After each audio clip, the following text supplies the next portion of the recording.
Like every year, I take a break from cosplay to visit my family, and I take the opportunity to use the wonderful places in Spain to just take some photos with some new cosplays, usually beach themed. And once again, as it has been a tradition for the last few years, I ended up making another Final Fantasy cosplay, and in particular, I made a Costa del Sol cosplay. And yes, you may remember that I have already done 2 other outfits as well as my main Tifa cosplays. I am slowly growing my Tifa cosplay collection, and this year is going to be another one of her swimsuits.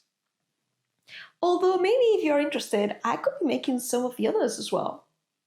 I had originally planned to make cosplays for my friends again, but I didn't have enough time, so maybe that's something that you will be seeing next year. But for now, here is how I made my next Tifa cosplay. As always, I started my cosplay with a mock-up. This way you can make sure the pieces fit right and you can make any changes to the pattern before you start sewing. It doesn't need to look pretty, this is just to make sure the pieces will fit. And as always, I will be linking the patterns in the description in case you want to do this cosplay as well.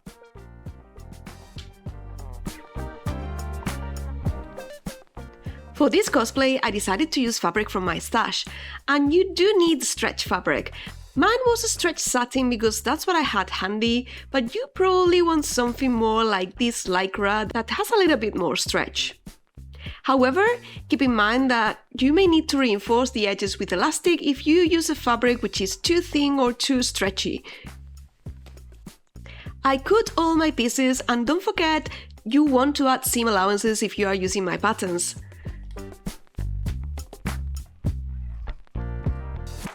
Once everything was ready, I started assembling the top. This step is quite easy. Right sides together, you simply have to sew the front pieces and the sides, so you get a strip of fabric for the top. And remember that if you are using stretch fabric, you will also need a stretch stitch. Something like the lining stitch is very useful, but if you don't have that, you can just use a zigzag stitch.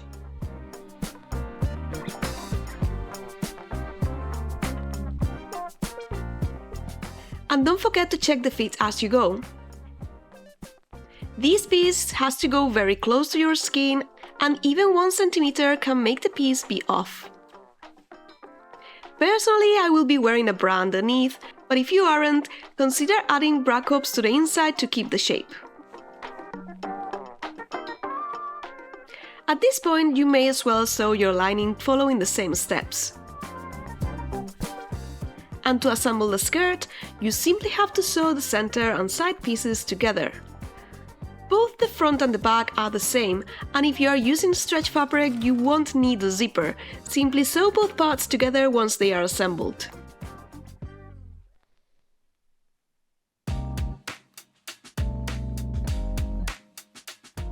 Both the top and the skirt have ruffles, so I prepared strips of fabric for both and finished the bottom edges with a rolled hem.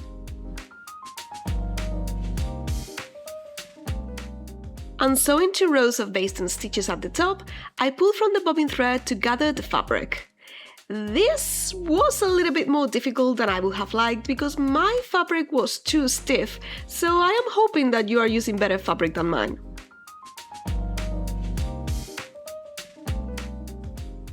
For the details, I used this purple fabric that was meant for a Raiden Shogun cosplay, but unfortunately I never finished her. Maybe it's something that I should consider, but honestly, Genshin cosplays are very complicated. For the details, I used this purple fabric. I went ahead and ironed the edges inwards, and remember that this fabric also needs to be stretchy, and you also need to use your elastic stitch.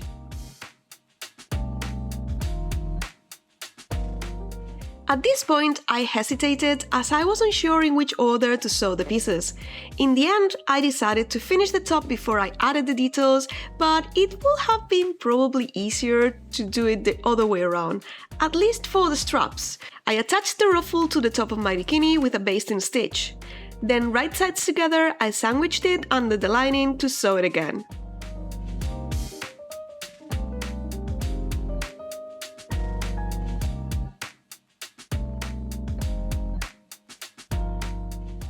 And of course, I made a complete mess, because this is actually harder than it looks, especially when you use a stretch fabric. So make sure you are careful while you sew this, and sew with the lining on top. This may help a little bit, but honestly, just take it easy, and if you can, just paste it before you sew it. If it doesn't work, just try again. In order to turn the fabric, you also want to cut a notch in the center front to release some tension before you understitch the piece. This is to prevent the lining from poking out, and once again, try to sew it so it doesn't pucker. This is easier said than done. For the next step, we are going to do a burrito and turn the lining over the front so we can sew the bottom part but not the sides.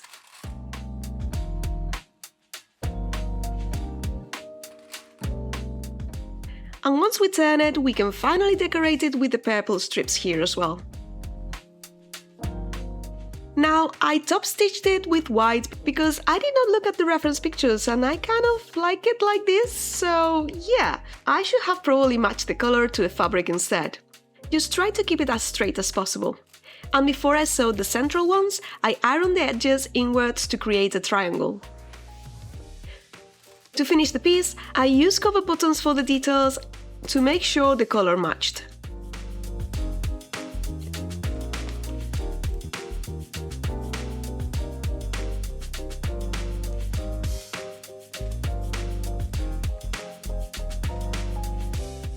For the next strap, I forgot to sew it before the lining, so I simply attached it to the back. When you're making a cosplay from scratch, sometimes you realize that you didn't do the things in the right order, but it will be in the instructions. This part loops around a rectangle ring. No joke, a rectangle ring. Doesn't make any sense, but that's the name. And here you can attach the strap that ties to the neck. Finally, I finished the back with another piece of purple fabric where the eyelets will go. After struggling once more with my ruffles, it was also time to finish the skirt. Same as before, I attached the ruffles to the bottom of my skirt, before I realized that this time I should really finish the purple details first.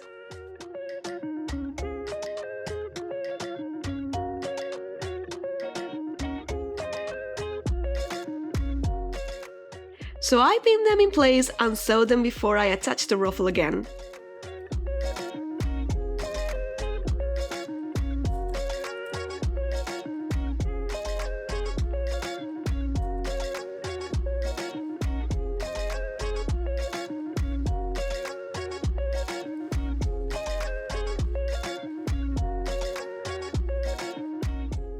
And to make sure the inside looked clean, I decided to finish the end of the ruffle with a French seam.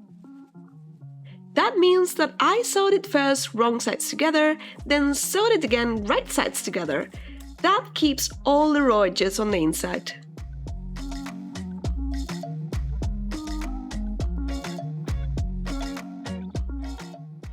And speaking of raw edges, to finish the ones on the inside of a skirt, I also made a lining for the skirt and sewed it right sides together at the top.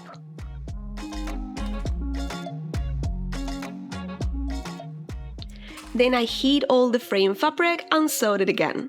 I will be top stitching the top and the bottom as well, but I didn't show you how I did it because honestly my flight was the day after and I didn't have more time.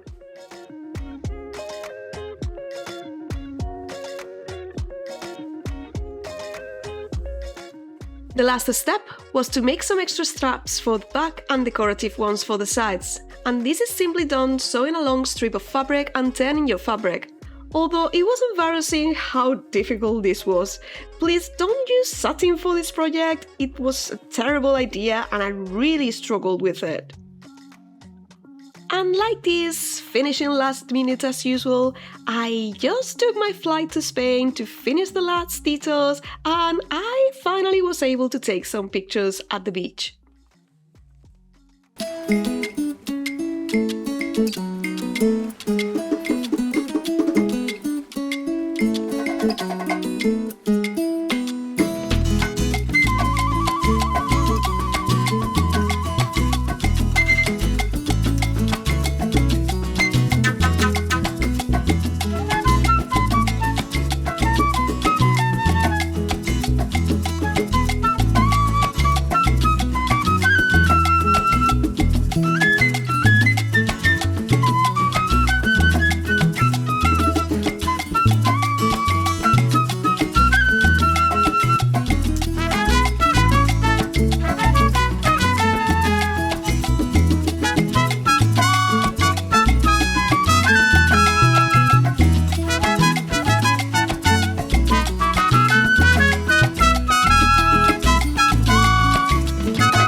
This was a very quick summer project, and I am very happy I decided to make this cosplay last minute.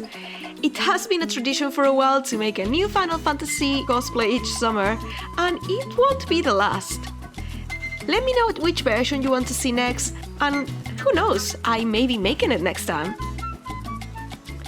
Thank you very much for watching, and I will be seeing you in the next adventure. Bye!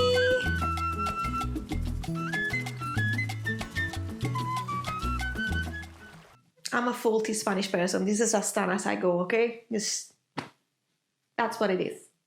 Deal with it.